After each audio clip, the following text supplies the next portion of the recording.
नमस्कार दोस्तों, स्वागत है आपका अपने चैनल भक्ति में शक्ति पर। खाटू श्याम बाबा का प्रसिद्ध मंदिर राजस्थान के सीकर जिले में स्थित है। खाटू श्याम जी को भगवान श्री कृष्ण का अवतार भी माना जाता है।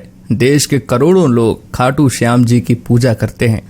खाटू श्याम जी के मंदिर में हर वक्त भक्तों का तांता लगा रहता है और विशेष रूप से होली से कुछ दिन पहले सीकर जिले में खाटू श्याम जी का विशाल मेला आयोजित किया जाता है, जिसमें राजस्थान सहित अन्य प्रदेशों के श्रद्धालु भी बाबा के दर्शन करने आते हैं। खाटू श्याम जी की कहानी महाभारत काल से शुरू होती है, जिसमें उनका नाम बर्बरीक था। बर्बरीक भीम का पौत्र और घटोत्कच का पुत्र था। बर्बरीक बचपन से ही एक बहुत अच्छा योद्धा था। बर्बरीक ने अपनी मां से युद्ध कला सीखी थी। बर्बरीक देवी शक्ति का बहुत बड़ा भक्त था। एक बार बर्बरीक ने देवी शक्ति की कठोर तपस्या की। बर्बरीक की कठिन तपस्या से देवी शक्ति वहां प्रकट हुई। आंखें खोलो पुत्र। प्रणाम माते। तुम्हारा कल्याण हो पुत्र। मैं तुम्हारी तपस्या से अति प्रसन्न हूँ। बोलो, क्या वरदान चाहिए? माते, आपने तो मुझे दर्शन देके ही कृतार्थ कर दिया। अब तो बस एक ही अभिलाषा है, आप अपना आशीर्वाद मुझ पर सदैव बनाए रखिए, जिससे मैं अपना संपूर्ण जीवन दीन दुखियों की सहायता करने में व्यतीत कर सकूं। माँ, तथास्तु। तुम सदा दुर्बलों का सहारा बनोगे। मैं तुम्हें ऐसी शक्ति प्रदान करूंगी जो तीनों लोकों में किसी के पास नहीं है। पर याद रहे, तुम्हें इन शक्तियों का दुरुपयोग नहीं करना है। भगवती शक्ति ने बर्बरीक को 3 दिव्य बाण वरदान स्वरूप दिए। वे बाण अपने लक्ष्य को भेद कर वापस लौट जाते थे। इसी वजह से बर्बरीक अजय हो गया। बर्बरीक अपनी माता के पास पहुंचा और देवी शक्ति के दिए हुए वरदान के बारे में उन्हें बताया। माँ, मैं भी कौरव पांडव के युद्ध में जाना चाहता हूँ। मेरे युद्ध में जाने की बहुत इच्छा है माँ। पुत्र बर्बरीक, मैं जानती हूँ तुम एक महान योद्धा हो, इसीलिए मैं तुम्हें रोकूंगी नहीं। पर मुझे वचन दो कि तुम्हारे का सहारा बनोगे। तुम युद्ध में हारने वाले की तरफ से ही लड़ोगे। मैं आपको वचन देता हूँ माँ कि मैं युद्ध में हारने वाले की ही तरफ से लड़ाई करूंगा। अपनी माँ को वचन देकर बर्बरीक ने घोड़ी पर सवार होकर और देवी शक्ति के दिए हुए 3 बाणों को लेकर रवाना हो गया। भगवान कृष्ण तो अंतर्यामी हैं।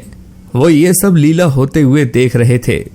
भगवान कृष्ण जानते थे कि बर्बरीक केवल हारी हुई सेना की तरफ से ही लड़ेगा, और वो ये भी जानते थे कि कौरवों को भी बर्बरीक के इस वचन के बारे में पता है। बर्बरीक कौरवों का सहयोग कर पांडवों का विनाश कर देगा। इस प्रकार जब वो कौरवों की तरफ से लड़ेगा तो पांडवों की लड़ रही सेना कमजोर हो जाएगी। उसके बाद वो पांडवों की सेना में चला जाएगा। इस तरह वो दोनों सेनाओं में घूमता ही रहेगा।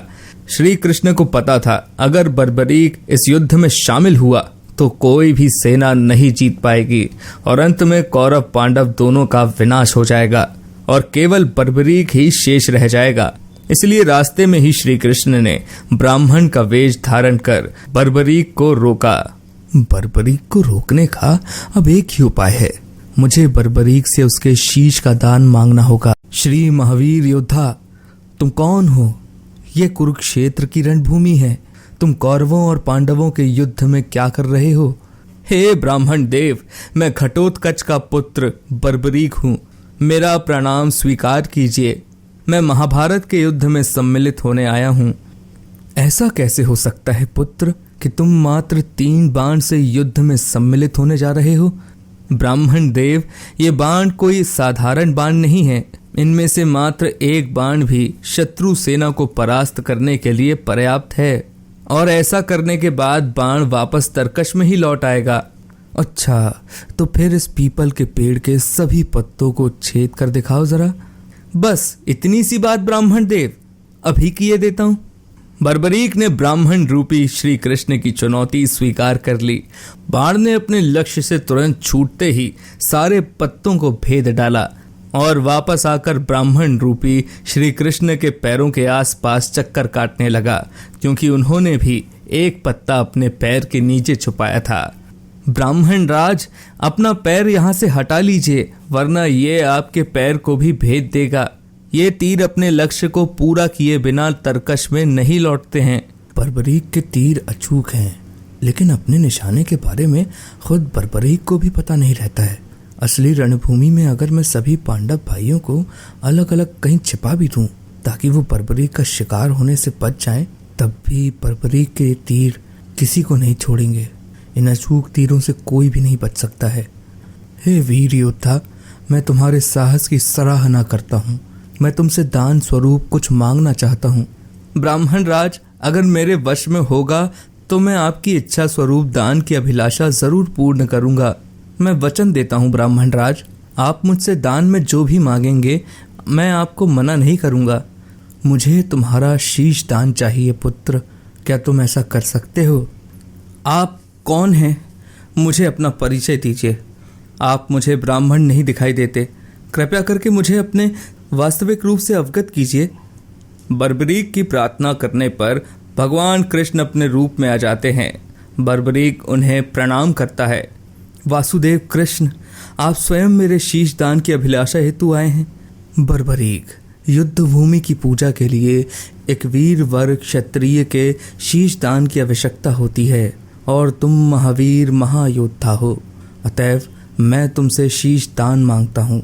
हे वासुदेव कृष्ण, मैं आपको अपना शीश अवश्य दूंगा, पर मेरी दो इच्छाएं हैं। पहला ये कि मेरी देह को आप स्वयं अग्नि देंगे, और दूसरी इच्छा ये है कि मैं अंत तक इस युद्ध को देखना चाहता हूँ। ऐसा ही होगा वीर शीशदानी बर्बरीक। कलयुग में लोग तुम्हें हारे हुए का सहारा बोलेंगे, तुम्हें श्याम नाम से पुकारेंगे। मेरे नाम से ही तुम्हारी कलयुग में पूजा की जाएगी।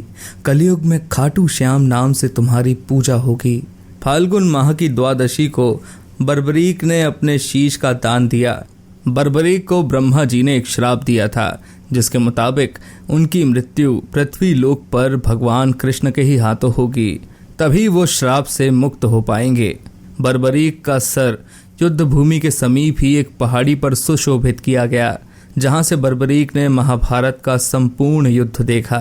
युद्ध की समाप्ति पर पांडवों में आपसी बहस होने लगी कि युद्ध में विजय का श्रेय किसको जाता है। इस पर श्री कृष्ण बोले, तुम सबको आपस में विवाद में पड़ने की कोई आवश्यकता नहीं है।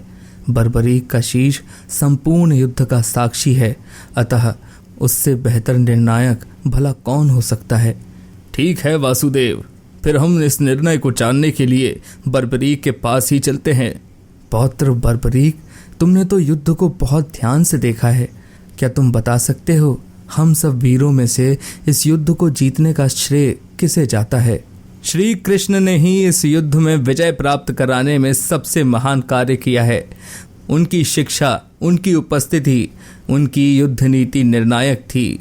मुझे तो युद्ध भूमि में सिर्फ वासुदेव कृष्ण का सुदर्शन चक्र घूमता हुआ दिखाई दे रहा था, जो कि शत्रु सेना को काट रहा था। इस धर्म युद्ध को जीतने का संपूर्ण श्रेय भगवान श्री कृष्ण को ही जाता है। वीर बर्बरीक, तुम धन्य हो, तुमने बिल्कुल सही निष्कर्ष दिया है। इसके पश्चात सभी पांडव बर्बरीक के निर्णय की सराहना करते हैं और भगवान कृष्ण से क्षमा मांगते हैं, क्योंकि वो जानते थे यदि स्वयं वासुदेव न होते तो ये धर्म युद्ध जीतना असंभव था।